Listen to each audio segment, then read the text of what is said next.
Hi, and welcome to the SEO podcast, Unknown Secrets of Internet Marketing. My name is Chris Burris, owner of eWebStyle. Charles Lewis, your internet marketing specialist. Welcome back to another fun-filled edition of the SEO podcast, Unknown Secrets of Internet Marketing. This is podcast number 216. 216. Which follows podcast number 215. And the tip from podcast 215 was set up, connect, and maximize GWMT and BWMT when launching a new site and doing SEO.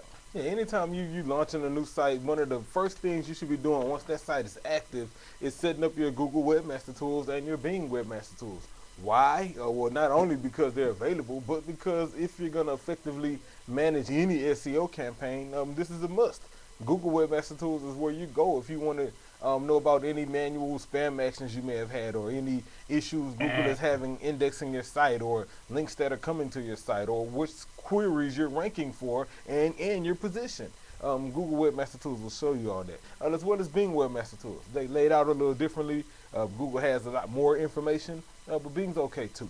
So definitely set up both of those anytime you're launching a new site. Yep. Please remember, we are your friendly local neighborhood top position snatchers, Yes. where our mantra is Don't be a douche. Yeah. It's not a douche. Don't be a douche. It's not a good look. If you can, right now, tweet, hashtag, whatever you call it. And what are they supposed to tweet? I'm doing hashtag SEO podcast. This is number 216. Be sure to tag us in it at eWebStyle. That way we can link up and follow back and do all of our social stuff. If you want to do us a favor because you appreciate the improvement in the audio, or you appreciate the content of our podcast, or you just like to, you can do a couple of things. One of them has 3 steps. Go onto iTunes, create an account, write a review. Yep.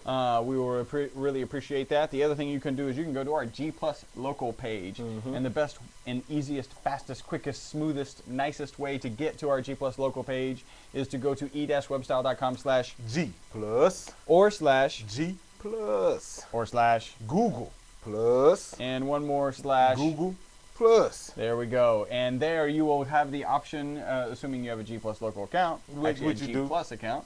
Which Yeah, you do. Which you do. You may not know it, but you do. You do. You may have to click one, maybe 2 buttons to actually turn it on, quote Yeah. unquote. And go ahead and do that. Write a review. And if you could, let us know. Send us an email, podcast@ e-webstyle.com. Finally, you can go to Facebook, which our page is facebook.com/ eWebstyle. And on our Facebook page, there are apparently 2 places to review. There's a review tab close to the top, and then right under some section off on the right bar area, not the bar, but under the right section of the main content, you can just click 5 stars or 4 stars or 5 stars more specifically and write a review there.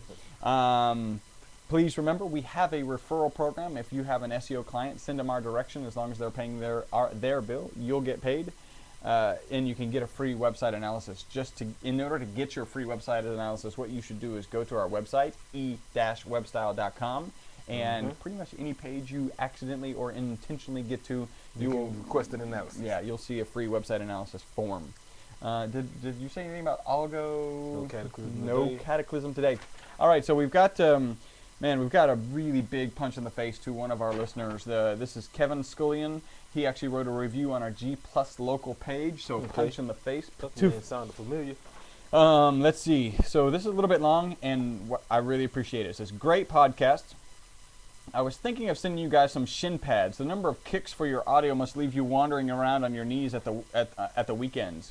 Great show, great content, but actually download each episode and reprocess the sound before I listen. Wow. So instead of the shin guards, I suddenly thought, why not send you a copy of the version I listened to, minus all the noise, with the sound compressed and normalized. I'm happy to drop episode 209. He's dropped it into my Dropbox, and I haven't actually seen it yet. Although I only have the MP3 to work with, it's night and day in terms of the original, and the implication there is actually he can do much better with a WAV file. Send me a WAV file and I could do more with it. In fact, I like the show so much I'd be happy to process the audio for free each week and fire it back to you. Just let me know. I'll get you both off the floor and back on your feet, Kevin. Wow, thank you so much. Like combo, right hook, left hook, straight jab, all that. Punch in the face, dude. Appreciate it. I reached right out to Kevin and I said, hey, just give us the process because we don't want to burden you, with actually processing that. So we're working on bringing that in-house, and I may call on you to, I may call you in on that favor in. Yeah, maybe again, for some initial setup or something like that. Thank you very much, Kevin.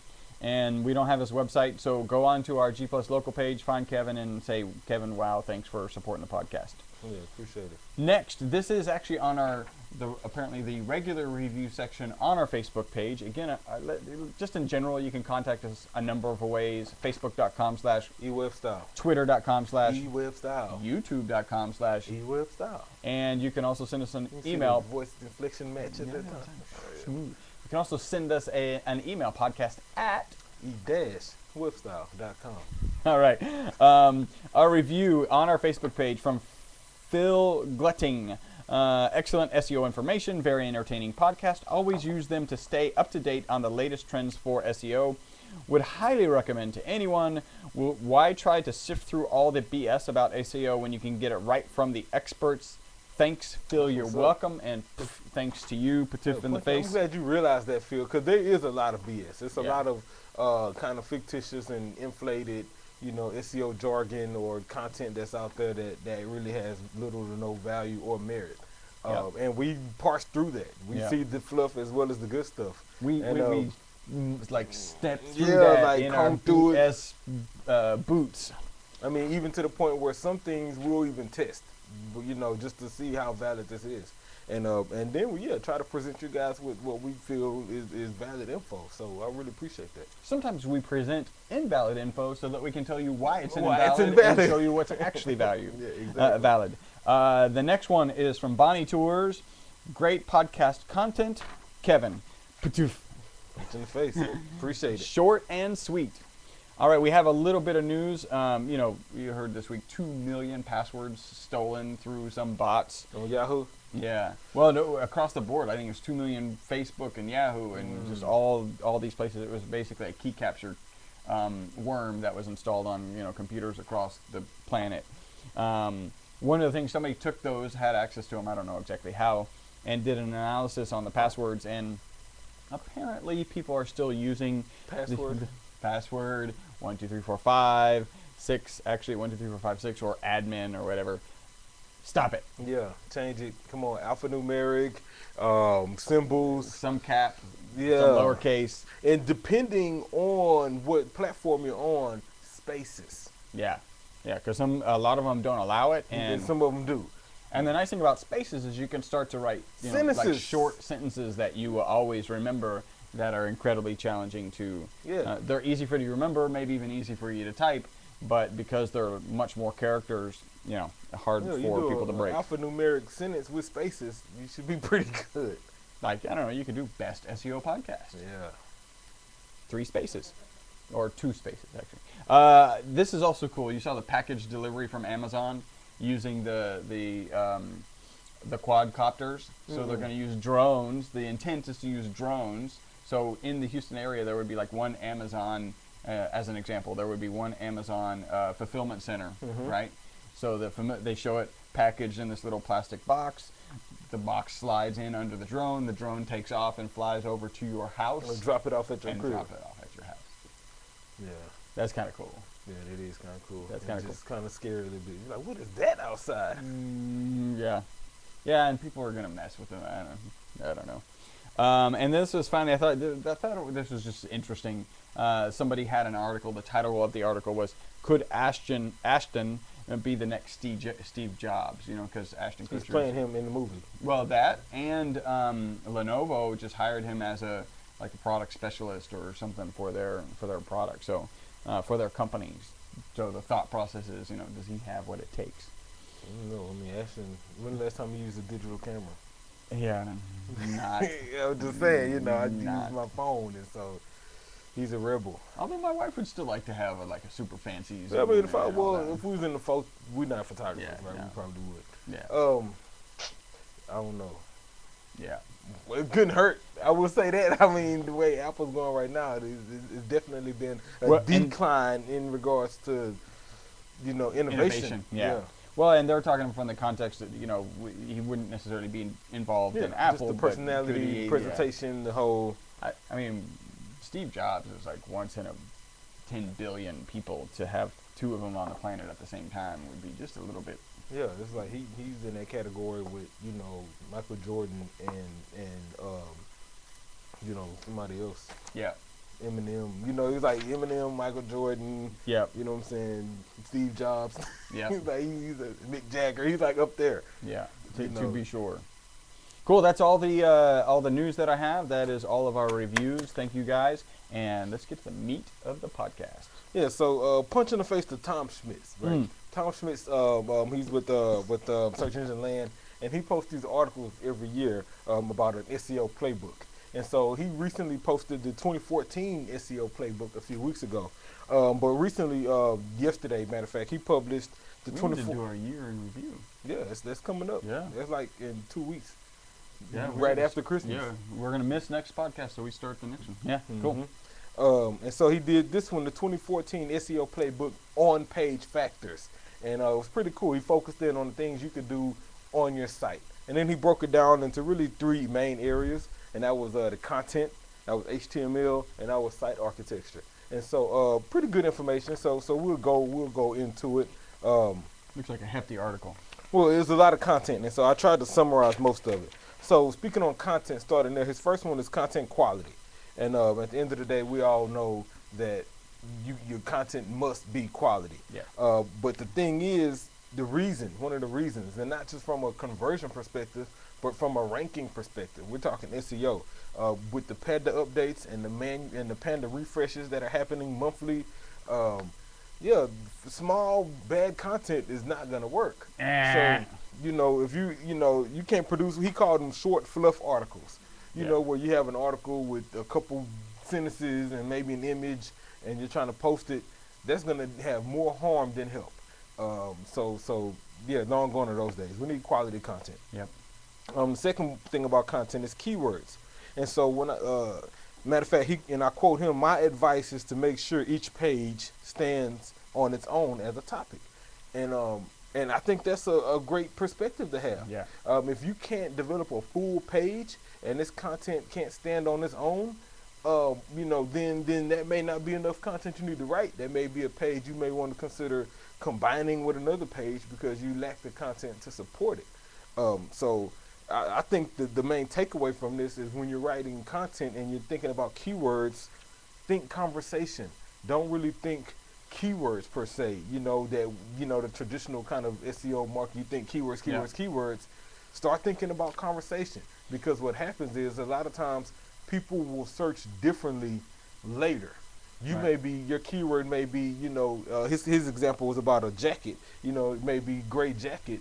But somebody searching, let's say on a mobile device or anything else, may search a little bit differently. Gray jacket with a collar that I could wear on a bike, right? They will do that. They may voice search it and give you that kind of long tail phrase. And so you want to keep that in mind when writing your content, because the way SEO works, your content should be supporting of that phrase.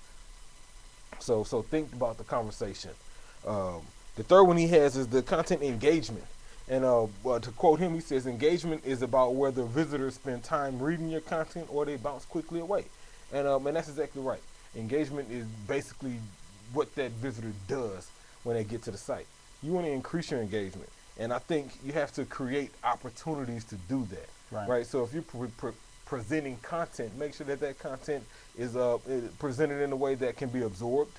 But more importantly, that the visitor would take an action with. Maybe they will reply. They'll leave a form. Maybe they will click a link and download some more supportive media about that content. Maybe you've included a video that they'll begin watching and sharing, and that sort of engagement. And this not even including social engagement. Maybe they will share this on Twitter or pin it to their board. You see things like that. And so you have to create content that's, first off, that's worth me being engaged by. If the content has no, the previous ones, if the content has no quality, then I probably won't be engaged with it. So another one here was ads. He says, ads are okay, just don't use too many of them, which that's true. Google did say that. But I think he's really talking in context of sites that may not offer a service. So when I talk to our core client base, right, any small businesses out there who may be watching or listening, if you're a service provider or a plumber or something like that, or maybe you have a practice like a law office or a doctor's office, You don't want ads on your site. You don't want ads at all. Ads are a distraction. Ads take people away. And frankly, if they have an agency like us managing their campaign, I'll run ads on my competitor site if they have AdSense going. And so you really don't want ads. If you're in a different industry where your site is all informational and all your revenue is based on traffic and ads, then of course You need to run ads. you need to run ads, Yeah. but be strategic on how you do them. Yeah, don't overwhelm the user with ads. Definitely. Freshness, content. Still talking content. You want to make sure your content's fresh. To quote him, he says, if you do not have an editorial calendar in place, you probably should create one and get to work creating content. I totally agree with this. If you're in the position to post content on a regular basis, whether that's blog posts, whether it's a newsletter being sent out, or whether Podcast. it's a exactly, you should have something in place where you're not only writing and developing and creating new content, but you're doing it strategically and consistently so you can consistently post. The problem with that is, the problem with not doing that is you end up with stale content. And stale content just doesn't work well in the search. Yep. So you want to do something new. You want it to be fresh, and you want it to be unique. Is one of the things he didn't talk about, the uniqueness of it. Anybody can take, rest in peace to Nelson Mandela, right? That's the new news. Right. And so there'll be tons of articles about him and what he did for apartheid and things like that, and being imprisoned. But my assumption is most of those articles will be 90% the same. Right. How many different times can you tell his story? Yep. But if you're going to do that, why not find something interesting that people hadn't considered and create your own version about that? So now your content is fresh, it is frequent, it is current, but it's also unique. Yep. And that has more value than being similar to somebody else's. Mandela's impact on rugby. Exactly. And how that changed, society and whole. Paralleled, yeah, exactly. Yeah, so great niche to kind of take some content and give people a different opinion about. So that was content. He had some good things about content. We'll talk HTML for a minute. Titles and headers. At the end of the day, I'm actually surprised about this. I was gonna say that Google hasn't changed how we have to do titles, but I think what they've done, instead of making us change, they've changed. Yeah. Title rewrites are happening all the time. Just because what you have in your title is there, it may not be what's shown in the SERP. And so you need to make sure that You're talking about description. I'm talking titles. Title, actual title, okay. I'm talking titles, titles and descriptions. Right. Meta descriptions have always been able to be changed. And so now, depending on if you have any structured data markup or something like that, it'll definitely change. But titles are being rewritten, especially if you break the rules. So for example, optimum title should be between 50 and 70 characters, Right. words, right? And so if you exceed that, then they're going to rewrite your title. Yeah. and so don't exceed it, right? Follow the rules. One keyword, focused. If you're a brand new company and it's worth branding your name, then include that. Maybe a pipe in your name at the end or hyphen in your name. Those kind of deals. Just follow the basic rules to title optimization and you should be good there. Same thing with your meta description. It hasn't changed, right? Yeah. Keep it short, keep it unique to that page. Remember, it's your first opportunity for To SEO. sell. Yeah. Yes. This is likely the first thing people will see before they click on your site. This is what they're going to read that's going to entice them to click. And so keep it short, keep it simple, include a CTA if possible, but more importantly, keep it unique to that page. You don't want duplicate meta descriptions. Structured data markup. I don't know who that is. So structured data markup. You want to make sure that take advantage of doing this when you can. All of the times it's not the right thing to do or the right opportunity to do it. Maybe not Right. the right industry. But if you're like selling a product and you have products to sell, this is a great time to use structured data markup. Maybe you have events that happen all of the time. This is a great time to use it because Google will display those results. Maybe you have a location, right, and you're trying to get visitors to come to you. It's another great opportunity to use a structured data markup because Google will display those results in the search. Now, he proposed a question here, which is something I always thought. Right. So, and his question says, let's say you ran a zoo website. Would you want Google to show your business hours at the top of the search results? Or would you want people to click the website where they can learn more about your exhibits and events and things like that? Great question. Yeah. I think it just depends on what's gonna work best to get them through the door. Maybe them seeing your hours of operation maybe that's what they came for, and now they got it, and now they're on their way. I agree, though. It makes a great point, because if they don't ever get to your website because maybe you want to promote, the new baby panda, Exactly, or something, or the new baby penguin, or the mating of a penguin and a panda. yeah, or then, those new hummingbirds they have, right? then you may not have that opportunity to present that. Now, that's probably branded all over your place anyway, so it's probably I would lean towards get information that my clients want to them as quickly and easily as possible. Yeah. Forego my advertising opportunity in an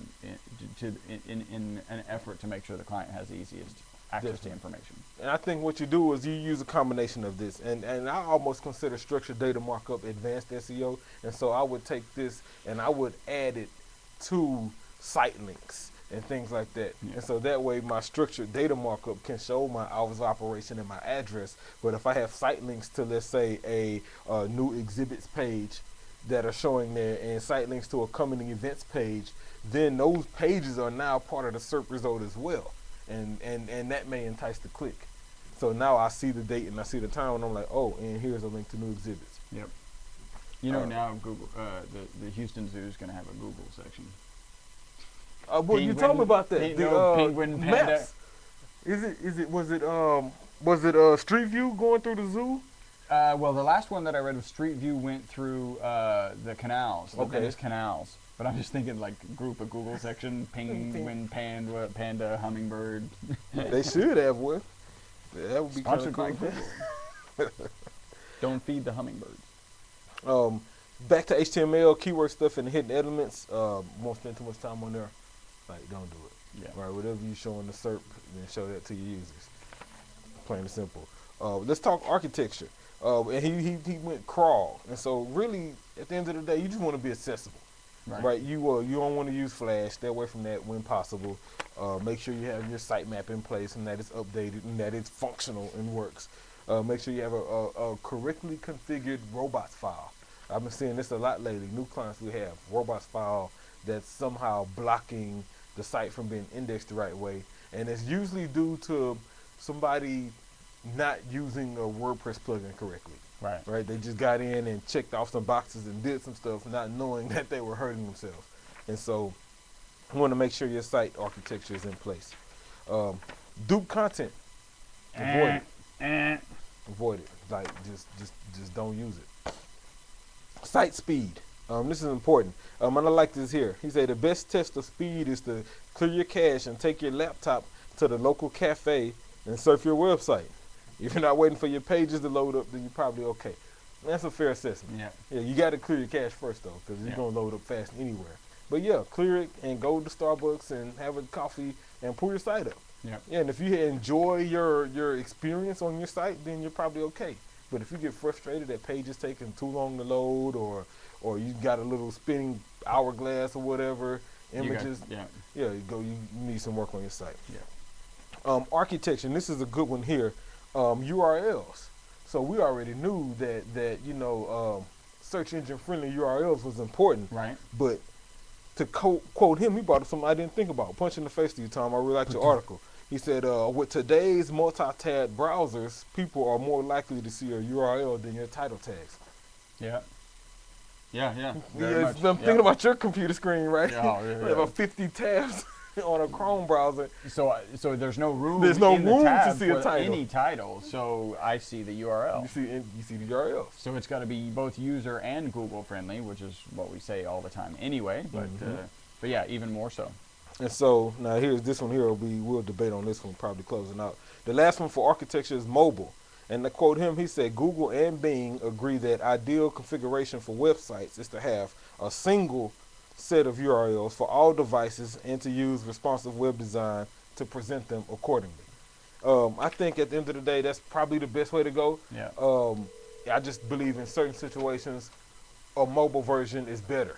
Well, and I think you can use responsive design. So we don't believe in responsive design across the board, meaning you've got the same design can shrink down to a 7-inch tab. It can then shrink down to say a 5 or a Galaxy Note type size screen, and then mobile. We really think that even the Galaxy Note up should have all the same site, and so responsive can get into the nuance of if it's on a mobile device and the screen is this small, then custom design that, and it would still have the same URL.